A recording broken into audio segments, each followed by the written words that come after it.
Esther here, and today is Yahweh's Day. Interesting God. Christianity and paganism obviously usually don't mix, but I guess I'm kind of had a little bit of time in Louisiana, and so I can mix the two religions because really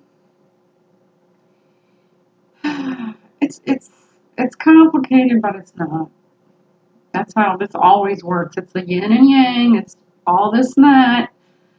But um, I met a really great lady, but she was so shocked that a white woman knew what an Oshara was and who Oya, uh, the African tribal beliefs, and I knew so much about it. That's the human ego. The human ego, for some reason, wants us wants all these little compartments. Like white people know what witchcraft is, and they're Celtic and all that, and Asians know about kung fu, and that's just the human ego. Because when you detach from that human ego, you're going to realize when you really just let go, so many beliefs have the same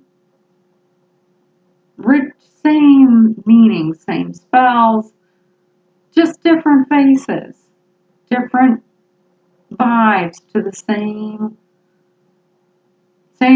destination. like like the river going into the ocean. There's all these little streams and creeks and rivers, and they go into the big river and then they go into the ocean. So just think of it like that. Don't think of it as Native Americans and, you know, don't separate yourselves. Because the more in tune with spirit, the more you're going to realize there's a never ending learning. Buddhism, Zen, Kung Fu, Confucius. I love it. So don't get caught up in letting the human ego part of you want to compartmentalize everything. And then I was asked a question on another one of my sites, a younger person, well, how do I bring luck to me? And of course, everybody's got their own way of doing things. So, personally, today is the new moon in Leo. Yeah, fire. And then the full moon. I'm practically needing to wear shackles to stay grounded. But today is a power day. And I know I will be jumping back to my original subject, but I went and did a Thanksgiving action. Even I at one point got caught up in I'll sit in my yoga meditation mode and things are just going to fall out of the sky. Well, to a point they do. Magic money, baby. Yeah. So, but still, you have to take action. Now, I'm saying that because I have to walk through this park to go. There's a bat cave here in the most random place.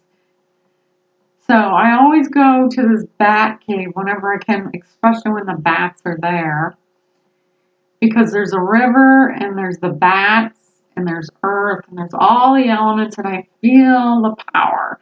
But I have to walk through this park that has a lot of homeless people in it. And I was feeling sorry for this old man and old woman who have been there for weeks now and are obviously living there.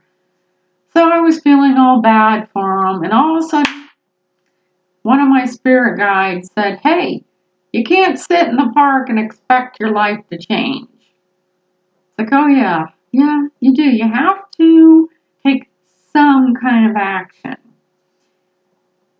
And And you have to know when to let go and try something new. Because if you just keep doing the same thing and getting no results, well, you're never going to get any results. And why does Joe Schmo get all these results from doing the same thing? Well, who cares about Joe Schmo? Just readily accept, okay, this isn't working, and move to something else. Don't waste your time on stuff either. You know, there's a lot of people, well, if I just stick with it, well, really, you've been doing it for what, how many years now, and you still haven't got a promotion, you still haven't got a raise, you still hate this job. Time to go. So you can't expect to just sit on your lulls in the park and have stuff happen. And also another message was, once again, the bold are favored. So you have to be brave enough to get out there and do things your way. You have to be brave in this world. You have to be willing, like me, I moved from New York to Florida to Texas to Colorado to California to here. And, you know, maybe somewhere down the line I'm going to be moving to Hawaii. I don't know. That's in there. So if an opportunity comes, I will take it. Even though I love my husband, I wouldn't want to leave him, but I know what's best for me. And that's the other hard thing. A lot of people look down on my mother because she didn't live her life for me. She didn't live her life for my dad. She lived her life for herself, and it takes a lot of guts to live life for you. Okay, so back to the question from the young person about what's the best time to do a luck spell?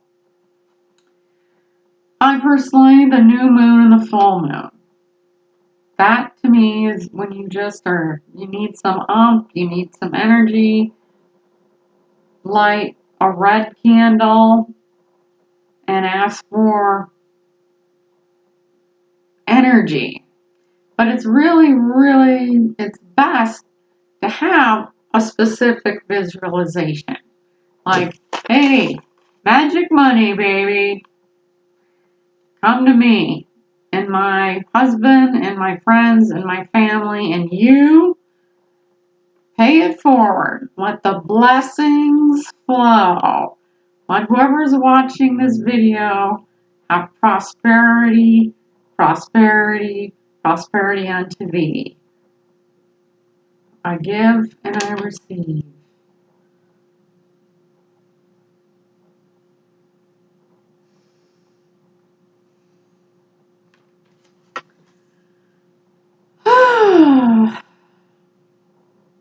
I'm just taking a moment here because that was kind of just almost a possession of some kind. Not that I'm into that, but